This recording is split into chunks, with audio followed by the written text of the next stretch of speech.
Welcome to the Scannell Agenda. My name is Stephen J. F. Scannell. Today's date is August 8th. And the title of the show today is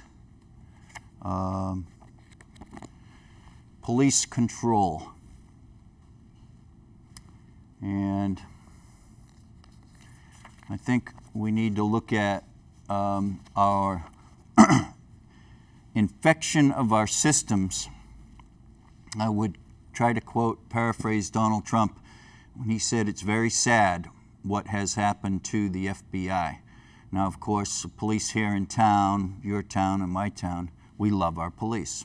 I grew up going to judo every Saturday, and we all loved our police in the whole town. We all got along just fine. So the deal is the police have multiples of layers. So basically, if you're trying to control the country, you would try to control FBI, let's say. And I think that's treason to do it and get caught at doing it. You should be tried for the treason involved and the appropriate penalty for some of the treasons that have happened, I think, should be carried out. But I'm kind of a stickler for law and order, especially with the police. So, I'm wondering if the police are a secret society, because here's under the penal category, drug cops and the sanctioned pushers. We have sanctioned drug pushers here and everywhere else in the country, I do believe. Police look the other way. Now, the drug cops look the other way and everyone else lines up. It's incredible what we've developed into with this military chain of command in this country, which is not good for the enforcement of our laws. Because we should never have police saying, we're going to look the other way, or, oh, that's not my job. That's somebody else's job to enforce the law. That never should happen either. One of my projects that I have written up is that every single law enforcement entity needs to back up every other law enforcement entity. And they're calling and chanting about, doing away with ICE, immigration enforcement and customs enforcement. That's as over the edge as looking the other way. This is what develops when we do look the other way with law enforcement, in my opinion. So I have no axe to grind with the police. I've got no beef with the police other than when they do get into politics, as they did on Nantucket, they're really stepping on Lady Liberty's toes, when they do that. And that should not happen. I mean, we have a good free country here. And when they start working for the rich and picking and choosing what laws they're going to enforce and not enforce, what I mean by that is the rich want the cheap labor. In case you didn't know that, it's not a left-wing conspiracy to flood the country with illegal immigrants. It's a extreme left and extreme right partnership. It's fairly open, but I think the left wing is getting too much blame. I think the right wingers, the libertarians, they love the cheap labor. They look at the bottom line and the balance sheet and they all say to each other, cheap labor is wonderful. They're not looking at the corrosive aspects of what it does to our economy, our society, etc. So the task of law enforcement, underlying that task, should be every single every single law enforcement entity. Let me back up a little bit. I was watching the news with my wife, this Channel 5 WCVB, which my wife likes, and I think it's just kind of moronic, but, you know, because they cover the weather, and they call that the news, and everything else. And there's very little news to the news, which I have a beef with that. I mean, we need to talk about codfish and all these problems politically that we have. And I think these big money media players are just giving us an IV drip of paste. It's really not good. Anyway, these were constables that I was watching, so-called constables. It's an official task of the state to allow the constables to serve papers. Now, to me, if we want to eliminate layers in law enforcement, I would say that would be good. That would be one layer that I would say we should do away with that. And another layer would be court officers. I think local police, retired police, can do that job. And the judges should not have the ability to dictate to the police, you know, shut off the tape recorder. Is it off? Is it off? I've had that happen on Nantucket. And then to give me warnings about, you're going back to Taunton if you don't just shut your mouth. That was at a trial, and the judge was Judge Macy, and which is illegal. And they all do it. They all get away with it, apparently. So now I do know the difference between law enforcement and our judicial and our penal system. There are separations there. But the more we have all these people getting lined up with the rich, it all gets to be a gray area. And the road we're going down, oh my God, with the privatization of the jails, prisons, that's bad. And I've got other plans for that. So we should combine the town nurse-based system, which I've designed, with what I call the new police unions, and I did a show on that. And we need to pretty much eliminate HIPAA with prejudice. We don't want this kind of a government. We want American-style government, not, you know, Russian-style government, secret police and all that stuff. These HIPAA laws are very, very bad. So we need to eliminate them. And the laws we can have in place are the laws we had in place, probably. Every police department, too, should have a sociology department where citizens and officers and groups break down the issues and discuss the issues, sell some hot dogs, have some fun. So that your police are not like Gauleiters and working for the Gestapo, working for the rich, which is how it is now.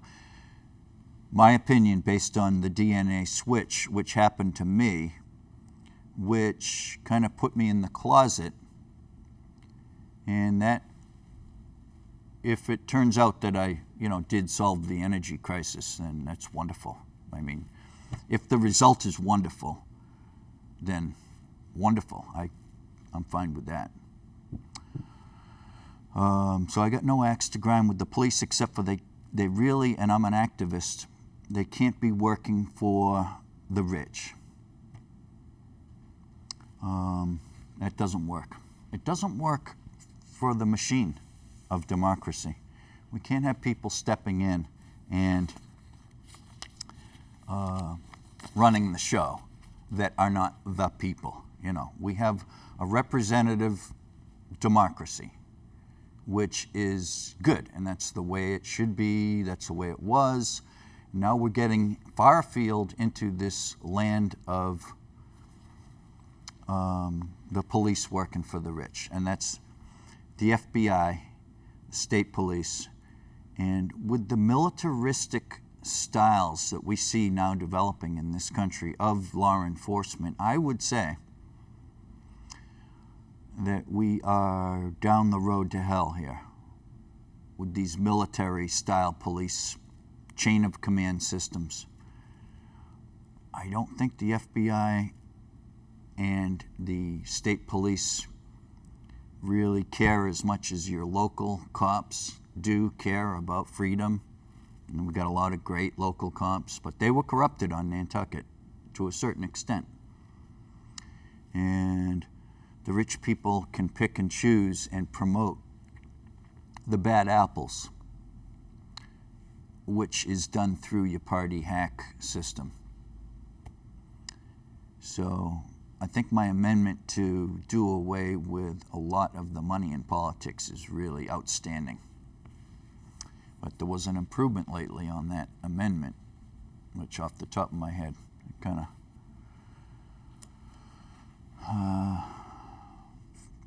let's see.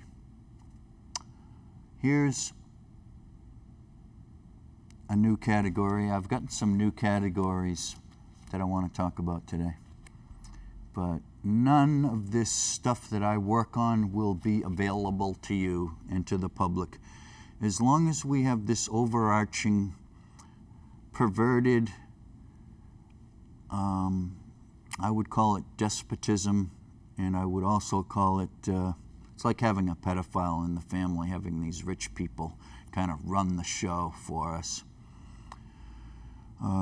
It's social corrosion with the rich people owning the press and the news and the media that a lot of people watch, and they get their news from these outlets.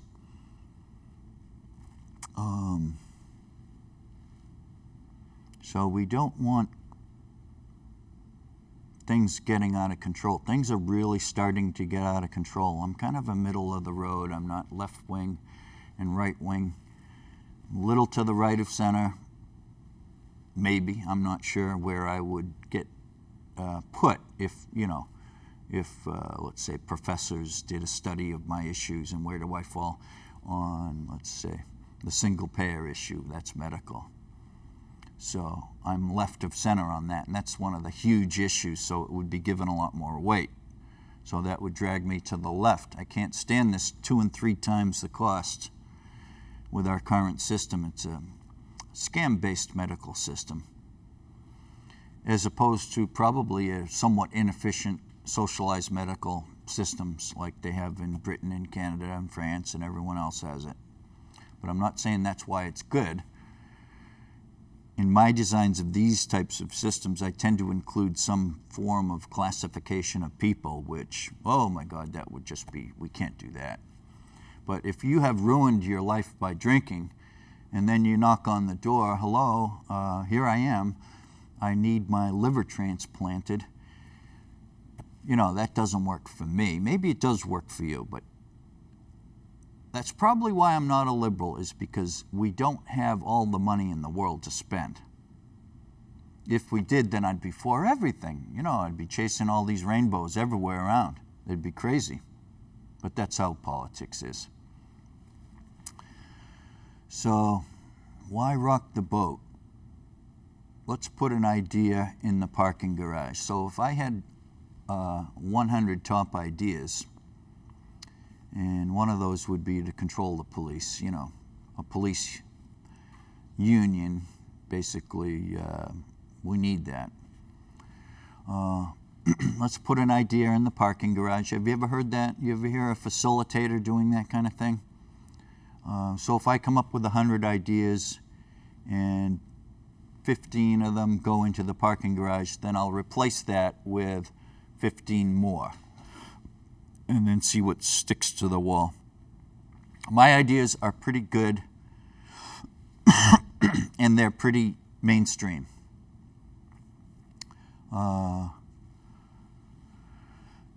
I would attribute that, I think, partially to genetics. My mother and father were both smart, educated people and served the community, and I was raised in that environment. So that's one strike for me, let's say. Check that box. So let's say if I had an idea to amend the calendar and take a day in July and add it to February, that might go in the parking garage. So I would say fine, okay. That's not really one of my ideas to amend the calendar, but we could, I suppose. it's for other people to get into. I haven't gotten into that. And so what happens in politics normally when we're not triangulated by the rich getting into politics is that we have a left and a right-based establishment. And then what we have is some deal making, and the horse traders are in the middle of the room. They're not the wings, the left and right wing, which I cringe that we are giving in America. We're giving space to all the left wing, right wing fringes, whereas what we used to have worked very well. And now that we've added all the money in politics, the machine is broken. So my amendment for getting money out of politics is very much needed. It's been on the table for years. So I guess we don't need it. We need the money people, fiddling around. Like I said, it's like having a pedophile in the family. And they do what they do, but they're protected. And it's a damn shame. I mean, on a personal level, for a family, it's ruinous. But for this country, think of it that way. Think of this money in politics as like having a pedophile in the family for America, our American family of democracy, left, right, center. We don't need that. And it's starting to ruin the police. All levels, FBI, state police. So when you consider the state police here in Massachusetts, those are the people where, let's say, Nantucket had a beef with these people and our town meeting voted that way as such. And this was on Nantucket years ago, having to do with the salt pond issue. And once in a while I'll chime in on Facebook and I'll say, back then it was the DEQE, Department of Environmental Quality Engineering, and they were against dredging. They didn't like dredging. It's kind of a weird left-wing thing, whereas if you run for governor and you're a Republican, you do a deal with these weirdos that don't believe in dredging. And dredging is really good. So, where's that from? That's from an extreme left standpoint of, Mother Nature. It's like chasing the rainbows, as I say. It's a left-wing thing. But the right wing, let's say, or the legitimate Republicans in Massachusetts have been overridden by the money people. And I think that's true. The legitimate Democrats in Massachusetts have been overridden by the money people. And they have a piece of the action in both parties, such as sufficient to sway. And the mechanics of it are like if you've got these weird left-wing people who hate dredging for Chatham and Orleans, those are the two that come to mind. Once in a while we have to move some sand to get the boats in and out, but they're like, well, let's see, can we study this for about 10 years? And then we'll get back to you.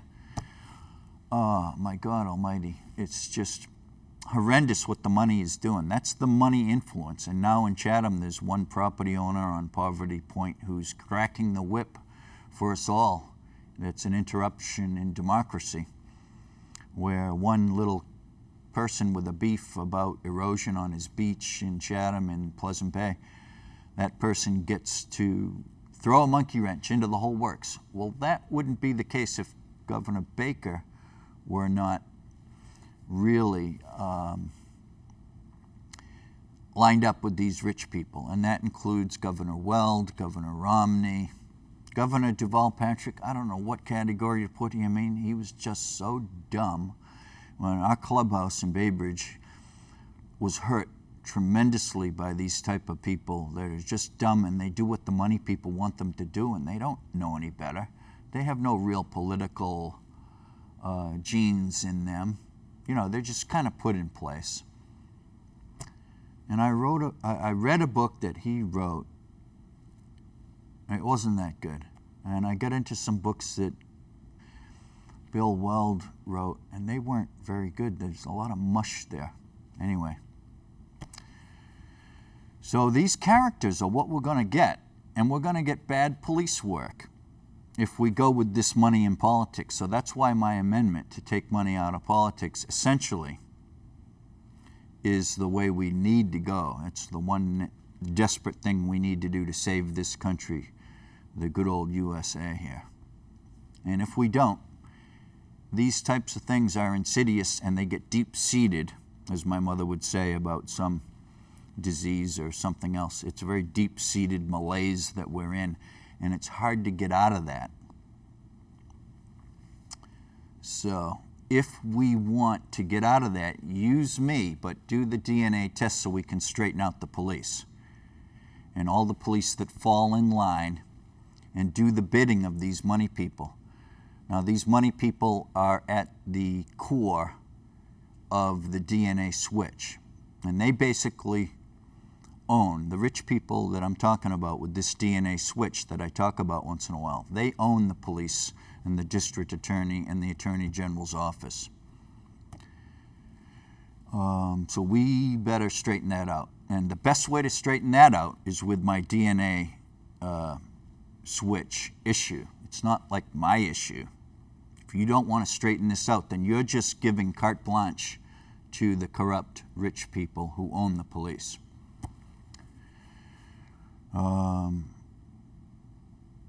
So I'm either right or wrong on that. Now, someone like me who's diagnosed with 8 major mental illnesses, and I've listed them before, you might say, well, that's just your mental illness talking there. Well, if that were the case, I'd have delusions all over the field about, every little crazy thing. And, this police corruption thing is what they were after when they put me away in Taunton to get rid of me. And if we don't get this found out and up on the table, then we're not going to solve a lot of problems if we don't solve this problem. This is a bottleneck to our proud country being great. And incidentally, Donald Trump talks about Make America Great Again, and he was the guy that said it's a shame about the FBI. Well, Mr. President, for your sake, so you are not assassinated, I would say you've got to straighten out the police. It'll be the police working for the rich people that do assassinate you if you are taken out by these Bush-Clinton types. Now, Bush-Clinton, I use that to describe an oligarchy relationship between, the people and the money people in this country. The oligarchy is the, let's say, patronage machine that hires the FBI people and hires every police. I don't know about every policeman, but they weed out good people at this point. And that's true in social services, too. They weed out the good people in social services that don't line up. So we have a guy here in Stephen J. F. Scannell who doesn't line up because I work for God. I do. I don't work for these rich people. So my wife and I read the Bible every morning. And we were into 1 Peter, let's say, we were into chapter 1. Some things were kind of jogging me. And this is 1 Peter 16. Because it is written, be ye holy, for I am holy. And I put a note. FBI, did you get the memo? No. They're not good. They're not holy. They're not going by the law. If they're committing treason, which they do, and they're looking the other way when the state police of Massachusetts are involving themselves with murder, with Whitey Bulger and his outfit there and all these sanctioned drug pushers in Boston, and oh my God, it's the money. Just say it's the money. Okay. You don't understand? Why would they do that? It's the money, and they get lined up to do these jobs for the money people. Good versus evil. Who by him do who by him do believe in God, that raised him up from the dead and gave him glory, that your faith and hope might be in God. So this whole Christianity thing is about good and evil and keeping people strong to do God's work, to do good works and not evil works. That's what this whole thing's about to me. It's a how-to book for being good. You can expostulate all they want, but I'm not a theologian, but this is one thing I do know. The good book is about doing God's work and keeping things on a level track. So,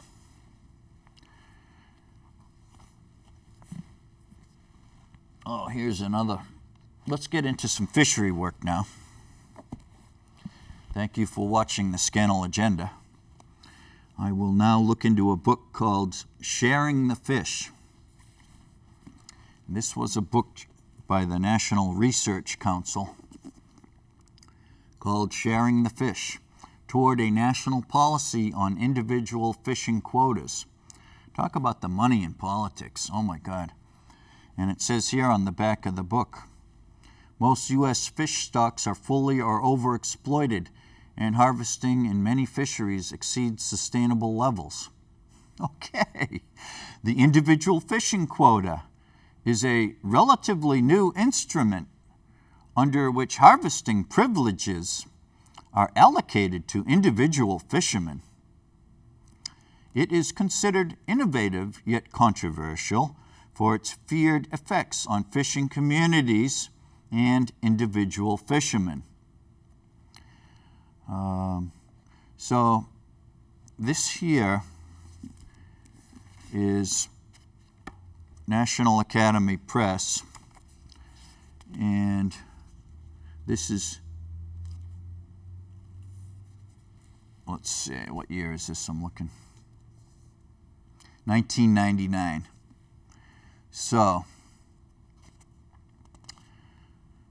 there's a lot of people in here who I have debated with that are in this book that we're pushing this stuff. Your professors in the colleges, if you follow the money,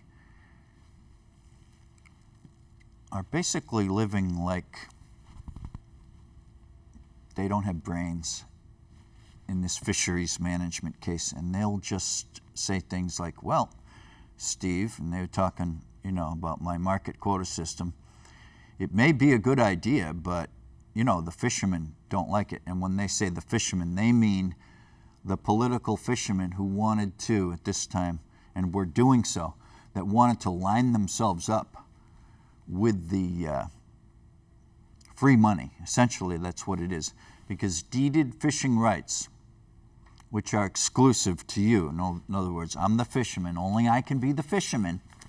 These are the jackasses that ruined the ocean. Now we don't have any codfish. So all these people, and I would definitely include the hook fishermen down in Chatham. They were always going along with the destruction of habitat by the draggers and dragging and every other method that ruined the environment and the habitat and, the overfishing of herring and everything else. I think if you're getting yours, then you're going to say, okay, well, I'm getting mine, so you can get yours.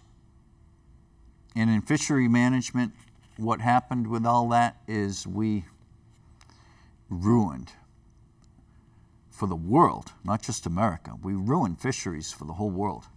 I think there comes a point in time when the rich take over the world and there's nothing we can do about it. They own all the militaries of the world. So I'm worried about the rich people, big time, taking over and getting into the partnerships they have.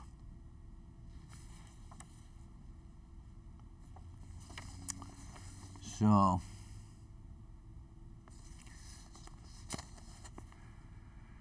I guess that'll wrap it up for today. Thanks very much for watching the Scannell Agenda.